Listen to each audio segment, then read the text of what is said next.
Exercise 1.2 question 1 state whether the following statement are true or false. Justify your answers. First, every irrational number is a real number. अब question कह रहा है कि सभी irrational number क्या real number होते हैं, तो ये बात सही है क्योंकि रियल नंबर हमारे कौन कौन से होते हैं, इरेशनल नंबर और प्लस रेशनल नंबर, इन दोनों को मिला देते हैं तो हमारा क्या हो जाता है, रियल नंबर बन जाता है। मगर इस क्वेश्चन ने क्या कह रखा है कि हमारे सभी इरेशनल नंबर, मतलब इरेशनल नंबर जितने भी हैं वो क्या हमारे रियल नंबर होते हैं। ठीक है, ट्रू है ये, तो यहाँ पर हम क्या लिख देंगे, ट्रू। ठीक है, अब इसी का सेकंड पार्ट पढ़ते हैं। Every point on the number line is of the form root m where m is a natural number. अब देखो सबसे पहले ये देख लो क्वेश्चन 2 में कि नेचुरल नंबर इसने बोला हुआ है। ठीक है, नेचुरल नंबर हमारे क्या होते हैं, 1 होते हैं, 2 होते हैं, 3 होते हैं, 4 होते हैं, 5 होते हैं। ठीक है, अब इन्होंने कहा है कि रूट एम, ठीक है, रूट एम जो एम है हमारा वो क्या है, नेचुरल नंबर है। तो रूट एम सपोज मान लो नेचुरल नंबर हमारा हो गया 4। ठीक है, इसको तो हम लोग इजिली रिप्रेजेंट कर देंगे। रिप्रेजेंट कर दिया नंबर लाइन में, आएगा कहीं ना कहीं आ ही रहा होगा ये।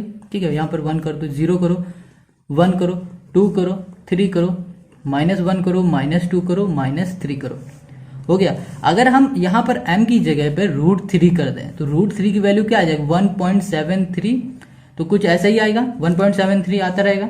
अब इसकी वैल्यू हमारी ये जो है ये क्या नेचुरल नंबर है, नहीं है। मगर इस क्वेश्चन ने क्या बोला था कि natural m is a natural number, तो ये नेचुरल नंबर नहीं है, तो ये हमारा स्टेटमेंट क्या हो गया, फॉल्स हो गया। ठीक है, समझ में आ गई इतनी बात। अब इसी का third part, every real number is an irrational number, कह रहा है सभी रियल नंबर क्या हमारे इरेशनल होंगे।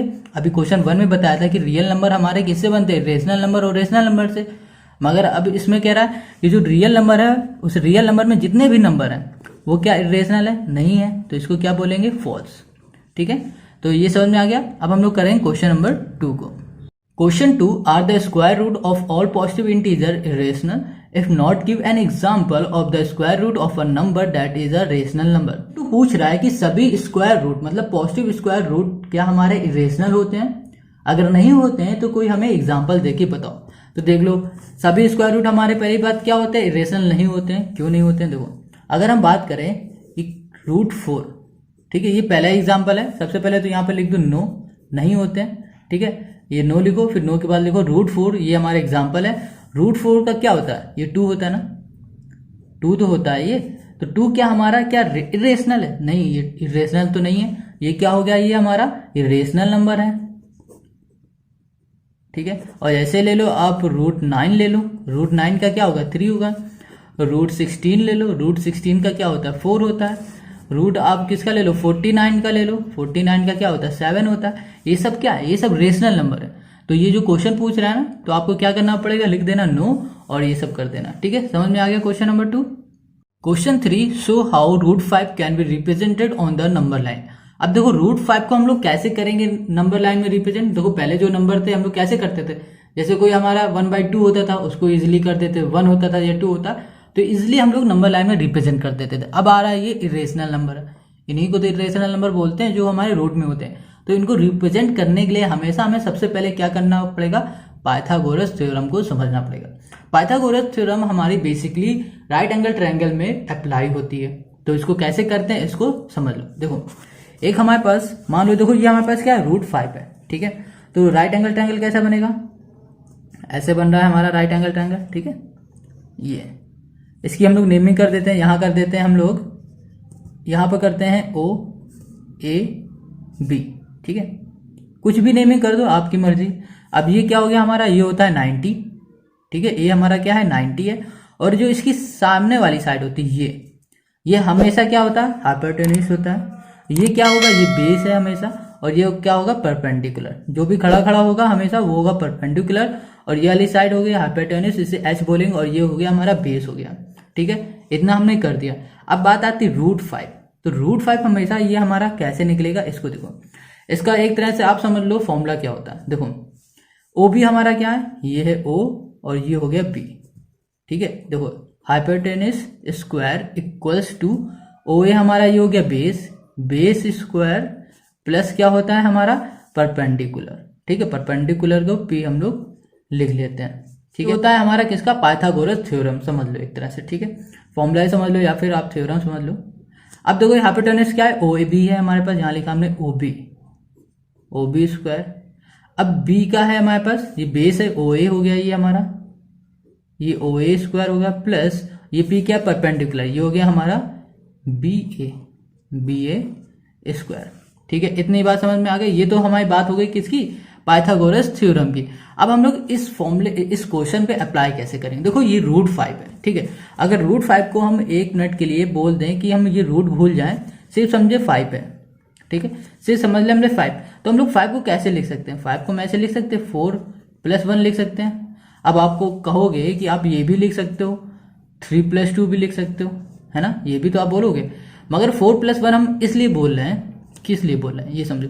4 का हम लोग स्क्वायर कर सकते हैं, क्या होता है ये किसका होगा 2 का स्क्वायर करो तो क्या हो जाएगा 4 आ जाएगा, ठीक है। और 1 का स्क्वायर कर दो तो क्या रहेगा 1 ही रहेगा। अब इसका स्क्वायर करो तो क्या आ जाएगा 4, यहाँ कर दो 1 तो क्या आ जाएगा हमारे पास 5 आ जाएगा। समझ गए इतनी बात, समझ रहे हो इतनी बात, है ना। हम लोग ये क्यों कर रहे हैं ये समझ लिया आपने। अब यहाँ पर 5 है तो हम लोग क्या करेंगे, हमेशा परपेंडिकुलर हमारी क्या होगी 1 होगी हमेशा। अगर आपके पास क्या आ जाए √3 आ जाए, या फिर √17 आ जाए, या फिर रूट आपके पास 18 आ जाए, या फिर कुछ भी आ जाए, जो ये परपेंडिकुलर है ना हमेशा 1 रखना। तो परपेंडिकुलर क्या बी ए, तो यहाँ पर हम लोग क्या करेंगे 1, और यहाँ पर क्या लिखा हुआ है स्क्वायर, तो यहाँ पर हमने स्क्वायर कर दिया, प्लस कर दिया। अब देखो ओ ए क्या है, ये क्या है बेस की जगह पे हम लोग क्या लिखेंगे 2, ठीक है। 2 क्यों रखेंगे, क्योंकि अगर हम लोग इसको स्क्वायर खोलते हैं तो वहाँ पर 4 आ जाए, और इन दोनों प्लस कर दे तो 5 आ जाए, इक्वल्स टू करो ओ बी स्क्वायर। समझ रहे हो इतनी बात, ठीक है।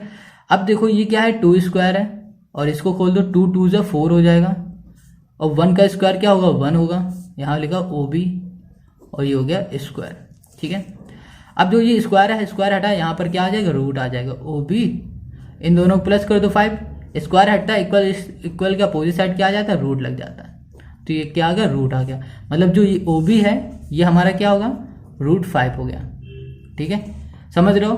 अब देखो ये हमने क्यों किया, इसका भी रीजन बताते हैं।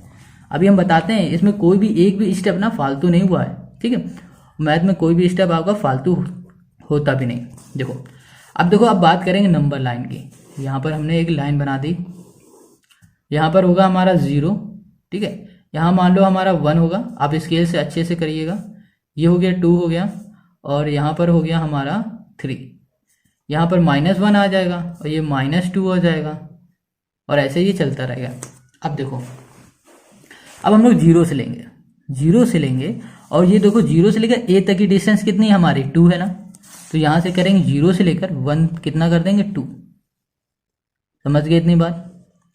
अब देखो हम पेंसिल से करते हैं।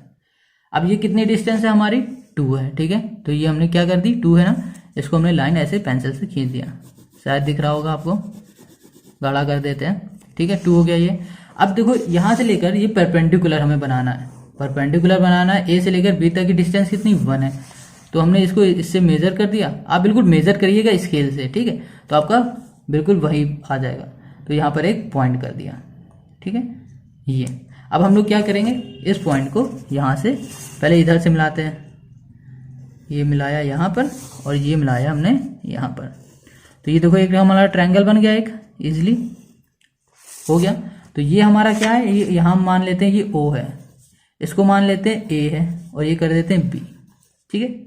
समझ गए इतनी बात। तो ये आ गया, ये हमारी डिस्टेंस कितनी थी 2 बेस जो हमने इसे माना था, और यहाँ पर कितना आया 1, ठीक है, ये बन गया। अब हमें क्या चाहिए था, इस नंबर लाइन में हमें √5 बताना था। √5 कैसे बताएंगे, देखो यहाँ से लेकर इस पॉइंट में रखा हमने ऐसे, और इसको हमने ऐसे यहाँ पर इस पॉइंट में ऐसे रख दिया। तो समझ में आ गई इतनी बात, ठीक है। पॉइंट में रखा, और इसको यहाँ से हमने बिल्कुल ऐसे घुमा दिया। अब देखो जो ये लाइन जो ये कट के आ रहा है यहाँ पर, ये तो ये हमारा जो पॉइंट होगा यही होगा हमारा √5। समझ में आ गया इतनी बात। यहाँ पर रखेंगे, यहाँ पर पूरा घुमा देंगे, और जो यहाँ पर जिस जगह पर ये लाइन कट करेगी वो ही लाइन हमारा हो जाएगा √5। समझ गए इतनी बात, समझ में आ गया पूरा क्वेश्चन नंबर 3। आई होप आपको ये सारे क्वेश्चन इजीली समझ में आ गए हैं। अगर आपको ये क्वेश्चन समझ में आ गए हैं तो आप इस वीडियो को लाइक करो, दोस्तों के साथ शेयर करो, कमेंट करके हमें जरूर बताओ कि आपको ये वीडियो कैसी लगी, और इस चैनल पर नए हो तो सब्सक्राइब करना मत भूलना। Thank you.